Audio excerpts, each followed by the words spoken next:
الحمد لله إن الحمد لله نحمده ونستعينه ونستغفره فنعوذ بالله من شرور أنفسنا ومن سيئات أعمالنا من يهده الله فلا مضل له ومن يضلله فلا هادي له وأشهد أن لا إله إلا الله وحده لا شريك له وأشهد أن محمدا عبده ورسوله أرسله بالحق بشيرا ونذيرا وداعيا إلى الله بإذنه وسراجا منيرا وبشر المؤمنين بأن لهم من الله فضلا عظيما فإن خير الحديث كتاب الله وخير الهدي هدي محمد صلى الله عليه وسلم وشر الأمور محدثاتها وكل محدثة بدعة وكل بدعة ضلالة وكل ضلالة في النار أما بعد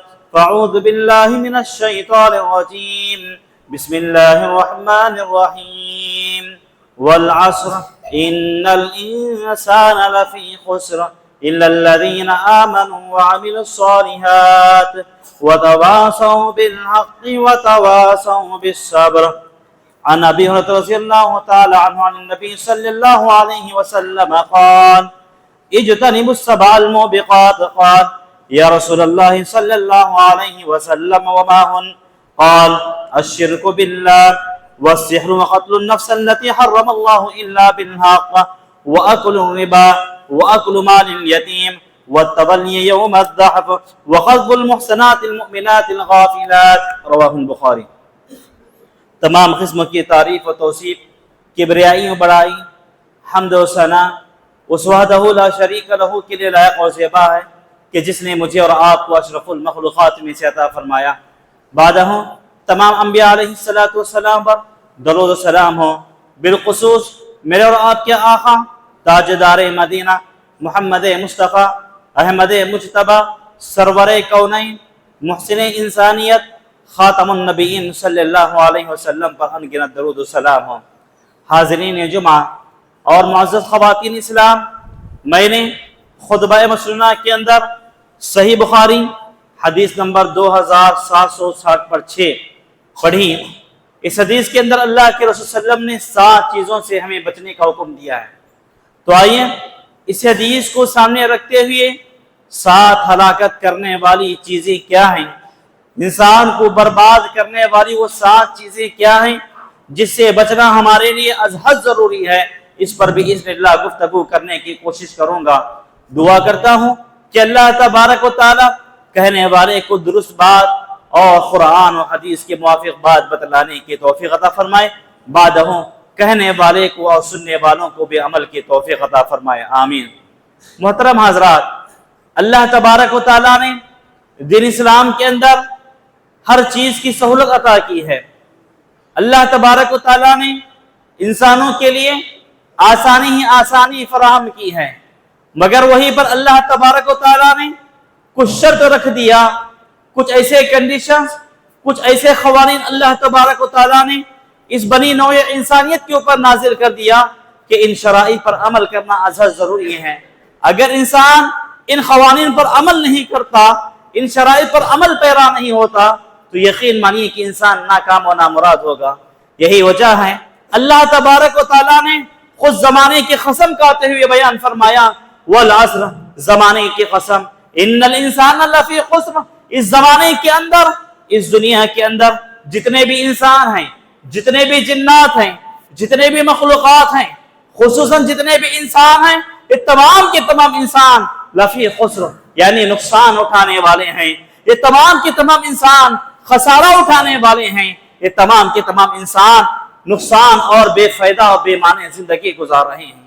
پھر اللہ تبارک و تعالیٰ نے استثناء کر دیا، کہا الا الذین، مگر چند ایسے بھی لوگ ہیں جو اس دنیا کے اندر نقصان سے بچے ہوئے ہیں، فائدہ اٹھائے ہوئے ہیں۔ وہ کون لوگ ہیں؟ اللہ تبارک و تعالیٰ نے ان کا تفصیلی تذکرہ کیا، کہا الا الذین آمنوا وعملوا الصالحات، وہ لوگ جو ایمان لائے ہیں، اور دوسرے نمبر پر کہا وعملوا الصالحات، ایمان لانے کے بعد عمل صالح کیے، اور تیسرے نمبر پر کہا وعملوا الصالحات وتواصوا بالحق، جو لوگوں کو حق کی دعوت دیتے ہیں، حق کی جانب بلاتے ہیں، حق کا سہارا لیتے ہیں، ہمیشہ سچی بات بولتے ہیں، اپنی زبان سے کبھی جھوٹ نہیں بولتے، یہ لوگ کامیاب ہیں۔ اور کہا وَتَوَاصَوْا بِالصَّبْرِ، چوتھے نمبر پر کہا چوتھے وہ قسم کے لوگ جو دنیا کے اندر اللہ تبارک و تعالیٰ کی جو آزمائشیں انسانوں پر آتی ہیں ان آزمائشوں پر وہ لوگ صبر سے کام لیتے ہیں۔ تو میرے بھائیوں، یہ اللہ تعالیٰ نے ایک ضابطہ، ایک قانون، ایک فارمولہ دنیا کے اندر بنا دیا کہ یہ چار قسم کے لوگ کیا ہیں؟ کامیاب ہیں، اس کے علاوہ تمام لوگ ناکام و نامراد ہیں۔ پھر اسی لیے اللہ تبارک و تعالیٰ نے اسلام کی بہت سارے احکامات ہمارے سامنے کھول کھول کر رکھ دیے۔ یہی وجہ ہے اللہ کے رسول صلی اللہ علیہ وسلم نے بھی ایسے احکامات ہمارے اوپر نازل کیے کہ ایک کام کرنا ہے، ایک کام نہیں کرنا ہے، فلاں کام کرنے کی اسلام نے اجازت دی ہے، فلاں کام کرنے کی اسلام نے اجازت نہیں دی ہے۔ اسلام کے اندر فلاں کام حلال ہے تو فلاں کام حرام ہے، اسلام کے اندر فلاں کام مباح ہے، فلاں کام مباح ہے، تو اسلام کے اندر فلاں کام مکروہ ہے۔ تو اللہ تعالیٰ نے ایسے بہت سارے احکامات ہمارے اوپر نازل کر دیے۔ انہی میں سے ایک اور چیز اللہ تعالیٰ نے، اللہ کے صلی اللہ علیہ وسلم نے 7 ہلاکت کرنے والی چیزوں کو بیان کیا۔ حضرت ابو ہریرہ رضی اللہ تعالیٰ عنہ سے روایت ہے، وہ بیان کرتے ہیں اللہ کے رسول نے بیان فرمایا اجتنبوا السبع الموبقات، اے لوگوں تم 7 ہلاک کرنے والی چیزوں سے بچو۔ تب حضرت ابو ہریرہ اور دیگر صحابہ نے سوال کیا، قال یا رسول اللہ وما ہن، اے اللہ کے رسول آپ تو کہہ رہے ہیں کہ 7 ہلاکت کرنے والی چیزیں جو انسان کو ہلاک کر کے رکھ دیں گی، برباد کر کے رکھ دیں گی، وہ 7 چیزیں کیا ہیں؟ وما ہن یا رسول اللہ، وہ چیزیں کیا ہیں بتائیے ہمیں۔ تب اللہ کے رسول نے کہا، اس کی تفصیل بتاتے ہوئے اللہ کے رسول نے کہا، نمبر 1، پہلی شرط اللہ کے رسول نے بتلائی، پہلی چیز اللہ کے رسول نے بتائی، نمبر 1 الشرک باللہ، یعنی اللہ کے ساتھ شرک کرنا، یعنی اللہ کے ساتھ کسی کو شریک کر دینا۔ جس آدمی کے اندر شرک کو داخل ہوا، یقین مانیے کہ وہ انسان برباد ہو گیا، بدنام ہو گیا، اور وہ انسان نقصان اور خسارے کے اندر پڑ گیا۔ کیوں میرے بھائیوں؟ اللہ تبارک و تعالیٰ نے قرآن مجید کے اندر جگہ جگہ بیان فرمایا ان الشرک لظلم عظیم، شرک یہ بہت ہی بڑا گناہ ہے، اتنا بڑا گناہ نبی مکرم صلی اللہ علیہ وسلم بیان فرماتے ہیں اگر کوئی بندہ دنیا کے اندر اتنی بڑی غلطی کر رہا، اتنا بڑا گناہ کر رہا، اس کے گناہوں کی فہرست زمین سے آسمان تک پہنچ گئی، یا پھر آسمان سے زمین تک اس کے گناہوں کی فہرست پہنچ گئی، تو اللہ تبارک و تعالیٰ اس آدمی کو معاف کر دے گا۔ اللہ تعالیٰ اتنا رحمان ہے، اتنا رحیم ہے، اتنا بڑا غفور ہے کہ وہ انسان کے اتنے سارے گناہوں کو بخش دے گا، معاف کر دے گا۔ مگر اس آدمی نے شرک کیا ہے، اللہ کے رسول بیان فرماتے ہیں کہ اللہ تعالیٰ ایسے آدمی کو کبھی معاف نہیں کرے گا۔ اللہ اکبر۔ اسی لیے اللہ کے رسول نے سب سے پہلی ہلاکت کرنے والی چیز کا ذکر کرتے ہوئے بیان فرمایا الشرک باللہ، جس آدمی نے شرک کیا اس کے سارے اعمال برباد ہو گئے۔ جو آدمی شرک کر رہا، شرک کی حالت میں کتنے بھی اچھے کام کرے، کتنے بھی نیکیاں کرے، کتنے بھی بھلائی کے کام کرے، اور امر بالمعروف والنہی عن المنکر کی تعلیمات ہی کیوں نہ دیں، قرآن کی تلاوت کیوں نہ کریں، روزہ کیوں نہ رکھیں، حج کیوں نہ کریں، نماز کیوں نہ پڑھیں، اس کے سارے اعمال برباد، سارے اعمال برباد جو آدمی شرک پر ہے۔ اللہ اکبر۔ تو لہٰذا انسان کو چاہیے کہ اللہ کے رسول نے کہا الشرک باللہ، جس آدمی کے اندر شرک داخل ہو گیا کہ وہ سمجھ لے کہ وہ اپنا ٹھکانہ جہنم میں بنا لیا۔ اسی لیے اللہ کے رسول نے پہلی تعلیم دی، پہلا نقصان بتلایا کہ شرک کرنا۔ پھر اس کے بعد اللہ کے رسول صلی اللہ علیہ وسلم نے دوسرا ذکر کیا کہ جو وہ چیز جو انسان کو ہلاک اور برباد کر کے رکھ دے گی وہ چیز کیا ہے؟ السحر، جادو کرنا، جادو کروانا۔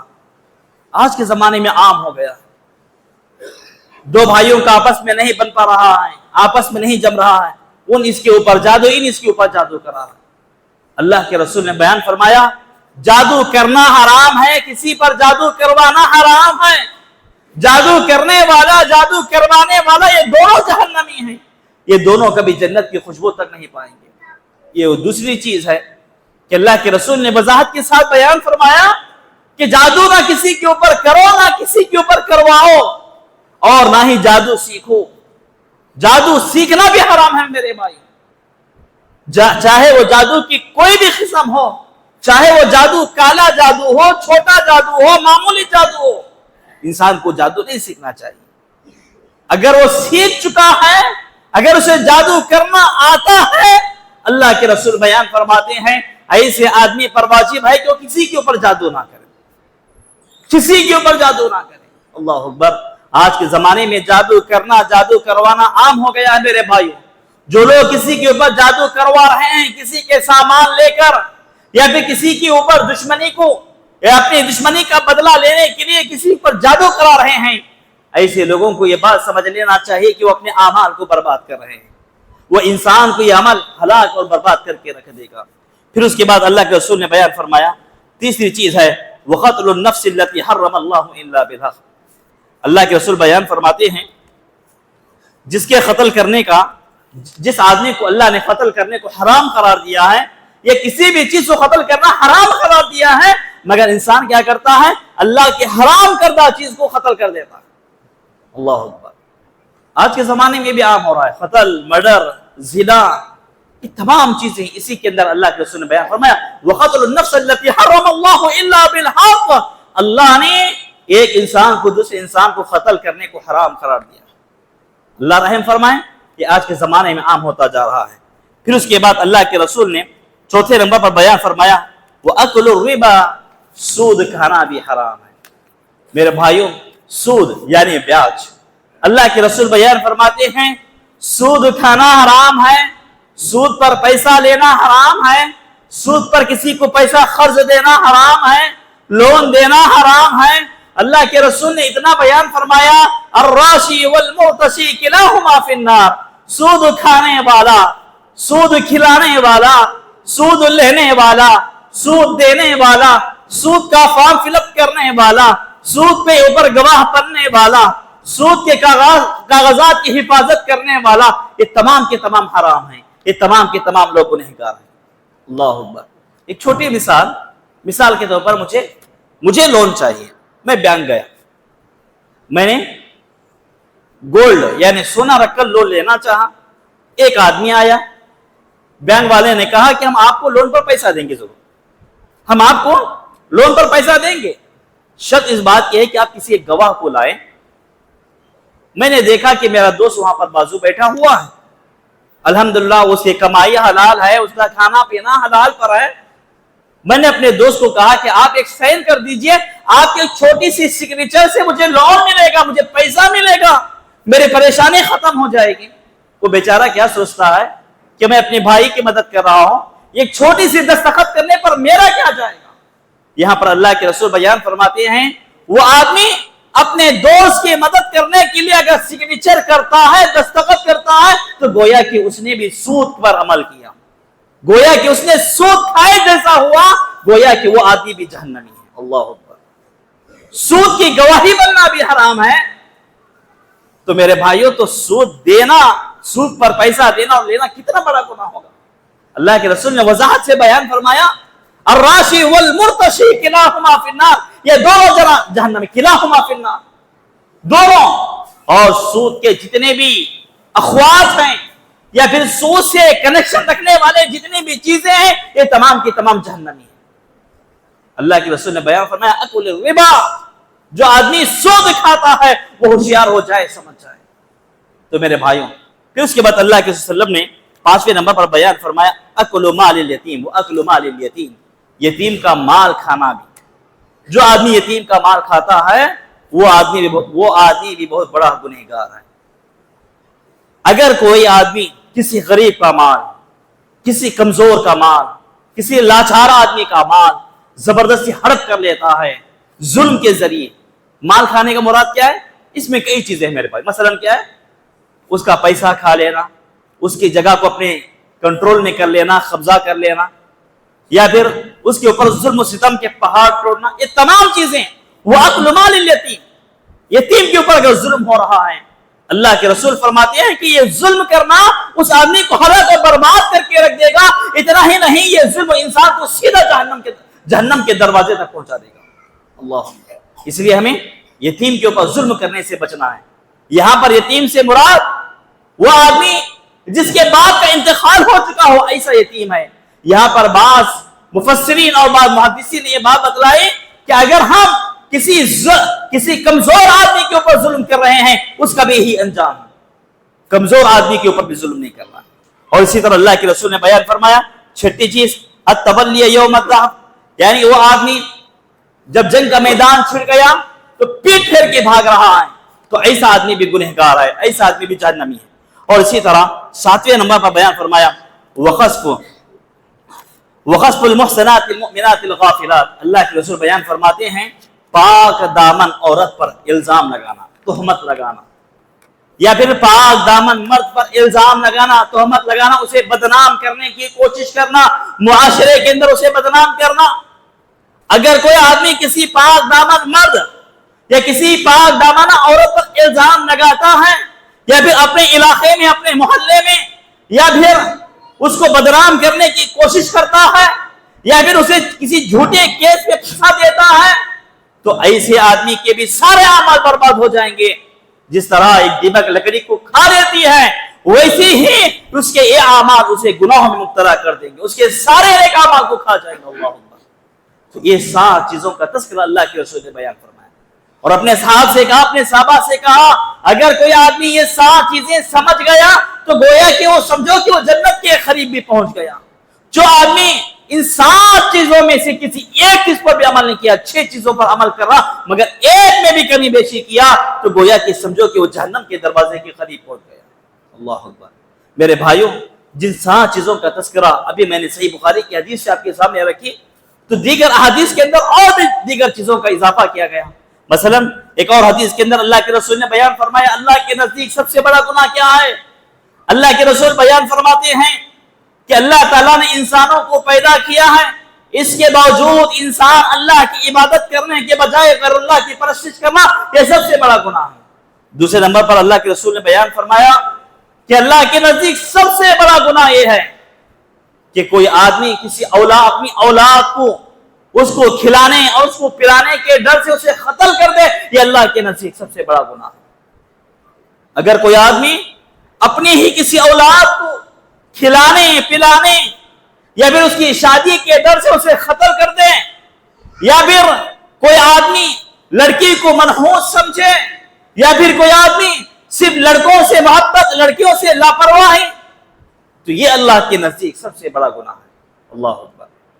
آج اگر ہم اپنے معاشرے پر غور کرتے ہیں، یہ بات ہمیں واضح طور پہ سمجھ میں آتی ہے کہ ہم اپنے ہاتھوں سے کتنے بچوں کو قتل کر رہے ہیں۔ آج ہمارے کتنے ایسے نوجوان ہیں اپنے ہی ہاتھوں سے اپنے بچوں کا گلا گھونٹ رہے ہیں دنیا میں آنے سے پہلے۔ میرے بھائیوں، اللہ اکبر۔ یہی وجہ ہے کہ اللہ تبارک و تعالیٰ کل قیامت کے دن سوال کرے گا۔ کس سے سوال کرے گا؟ ماں باپ سے سوال نہیں ہوگا۔ جس بچے کا آپ نے قتل کیا دنیا کے اندر، اللہ تعالیٰ پوچھے گا تو نے ایسا کیا گناہ کیا تھا کہ تیرے ماں باپ نے تجھے قتل کیا تھا؟ وہ بچہ جواب دے گا اے اللہ مجھے پتا نہیں میرے ماں باپ نے کیوں قتل کیا تھا، آپ بلائیے میرے ماں باپ کو اور انہیں جہنم میں ڈال دیجیے۔ وہ بچہ خود گواہی دے گا۔ میرے بھائی، تب انسان کیا کرے گا میرے بھائی؟ کہ اللہ کے سامنے بہانہ بنائے گا اے اللہ میں اپنے بچوں کو پال نہیں سکتا تھا، میں غریب تھا، میں کنگال تھا، میں بھکاری تھا، میں فقیر تھا، اس وجہ سے میں نے اپنے بچے کو قتل کر دیا۔ اے اللہ اگر لڑکی پیدا ہوتی تو شادی کرنے کا ڈر تھا، اس وجہ سے میں نے قتل کر دیا۔ تو اللہ تعالیٰ کہے گا وما من دابۃ، اللہ تعالیٰ کہے گا دنیا کے اندر جتنی بھی مخلوقات ہیں ان تمام مخلوقات کی ذمہ داری اللہ نے لے رکھی ہے۔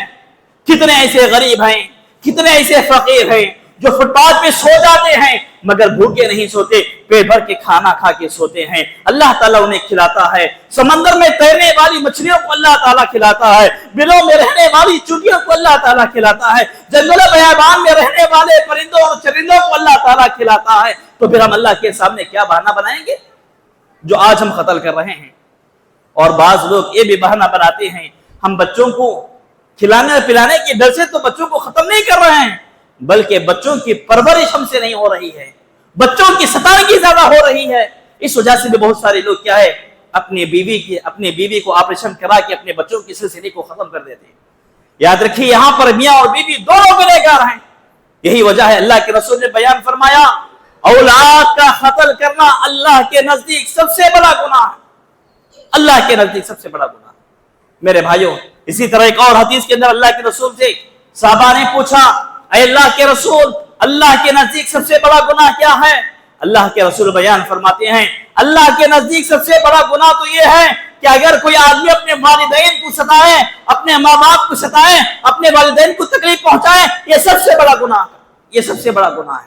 کیوں میرے بھائیوں، اللہ تعالیٰ نے قرآن مجید میں یہ بیان فرمایا اف لکما، تم ان دونوں کو یعنی ماں اور باپ دونوں کو کسی کو بھی اف تک بھی نہ کہو، ولا تنہرہما وقل لہما قولا کریما، تمہارے اوپر یہ ذمہ داری ہے کہ تم اپنے ماں باپ کے ساتھ قولا کریما، نرمی سے بات کرو، پیار سے بات کرو، اچھے انداز سے بات کرو، احسان مندی سے پیش آؤ۔ جس طرح ایک پرندہ بارش کے موسم میں اپنے بچے کو پانی سے بچانے کے لیے اپنے پروں میں چھپا لیتا ہے، اپنے پروں کی حفاظت میں لے لیتا ہے گرماہٹ دینے کی نیت سے، ویسے ہی ہماری ذمہ داری بنتی ہے کہ ہم اپنے ماں باپ کی حفاظت کریں، کیونکہ وہ بڑھاپے کی دہلیز پر پہنچ چکے ہیں۔ وَخْفِضْ لَهُمَا جَنَاحَ الذُّلِّ مِنَ الرَّحْمَةِ وَقُلْ رَبِّ ارْحَمْهُمَا كَمَا رَبَّيَانِي صَغِيرًا۔ اللہ تعالیٰ نے واضح طور پر والدین کی خدمت کا حکم دیا، مگر آج ہم ماں باپ کو تکلیف پہنچانے میں کوئی کسر نہیں چھوڑتے، اور اللہ کے رسول بیان فرما رہے ہیں ماں باپ کو تکلیف پہنچانا یہ سب سے بڑا گناہ ہے اللہ کے نزدیک۔ اور اسی طرح اللہ کے رسول نے بھی بیان فرمایا اسی حدیث کے اندر اللہ کے نزدیک سب سے بڑا گناہ یہ ہے جھوٹ کو ہیرا پھیری کر کے اس کو سچ بنانا۔ اللہ اکبر، ایک جھوٹی چیز ہے، جھوٹی بات ہے، اس میں ہیرا پھیری کر کے وہ جھوٹ بات کو سچ بنا ڈالنا، سننے والا ایسا سمجھے گویا کہ صحیح بول رہا، یہ بھی اللہ کے نزدیک سب سے بڑا گناہ ہے، یہ بھی اللہ کے نزدیک اتنا بڑا اتنا خطرناک گناہ ہے۔ اللہ اکبر، اللہ تعالیٰ ایسے بندے کو کبھی معاف نہیں کرتا۔ اور ہم لوگ کیا سمجھتے ہیں جھوٹ بولنا ایک معمولی گناہ ہے؟ نہیں میرے بھائیوں، جھوٹ بولنا در حقیقت کبیرہ گناہوں میں اس کا شمار ہوتا ہے۔ اور اللہ کے رسول نے بھی بیان فرمایا اللہ کے نزدیک سب سے بڑا گناہ، اللہ کے نزدیک سب سے بڑا گناہ یہ ہے کہ انسان کسی جھوٹے کا سپورٹ کرے، کسی جھوٹے کا سپورٹ کرے، کسی جھوٹے کے حق میں گواہی دے، یہ بھی اللہ کے نزدیک سب سے بڑا گناہ ہے۔ سچ کا چھپانا، جھوٹ کا بولنا، سچ کا سپورٹ نہ کرنا، جھوٹ کا سپورٹ کرنا، یہ اللہ کے نزدیک سب سے بڑا گناہ ہے۔ تو میرے بھائیوں، ابھی میں نے آپ کے سامنے جو باتیں رکھی اللہ کے نزدیک جو سب سے بڑا گناہ ہے، یعنی اللہ کے رسول نے 7 ہلاک کرنے والی چیزوں کا تذکرہ کیا، انہی میں ان چیزوں کا بھی تذکرہ اللہ کے رسول نے بیان فرمایا۔ اللہ، تو میرے بھائیوں، بتانے کا مقصد یہ ہے اسلام کے اندر اللہ تعالیٰ نے ہمارے لیے آسانیاں پیدا فرمائی ہیں۔ جہاں پر اللہ تعالیٰ نے ہمارے لیے آسانیاں پیدا فرمائیں وہیں پر کچھ فارمولے، کچھ کنڈیشنز، کچھ قوانین اللہ تعالیٰ نے ہمارے اوپر بھی لاگو کر دیے۔ اگر ہم ان قوانین کے مطابق زندگی گزاریں گے تو پھر اسلام ہمارے لیے آسان ہو جائے گا، اگر ہم اسلام کے قوانین پر عمل نہیں کریں گے تو پھر ہمارے لیے اسلام مشکل ہو جائے گا۔ بس ضرورت اس بات کی ہے کہ ہم ان مسائل کو سمجھیں اور اپنے دلوں کے اندر جھانک کر دیکھیں، اپنے گریبان میں ہم ٹٹولیں، کہیں ایسا تو نہیں کہ ان 7 چیزوں میں سے، کہیں ایسا تو نہیں ان 7 چیزوں میں سے کوئی ایک چیز بھی میرے اندر ہے، اللہ نہ کرے اگر ہے تو ہم اس سے توبہ کر لیں۔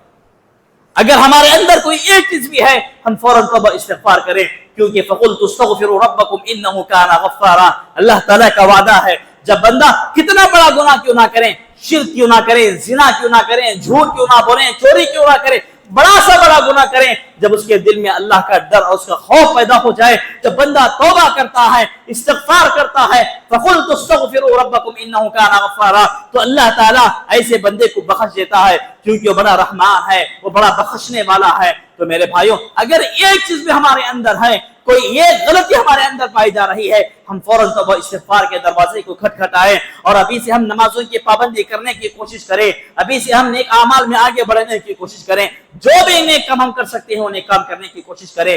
دعا کرتا ہوں کہ اللہ تبارک و تعالیٰ کہنے والے کو سننے والوں کو عمل کی توفیق عطا فرمائے۔ اے اللہ ہم تمام مسلمانوں کو قرآن و حدیث کے مطابق اپنی زندگی گزارنے کی توفیق عطا فرما۔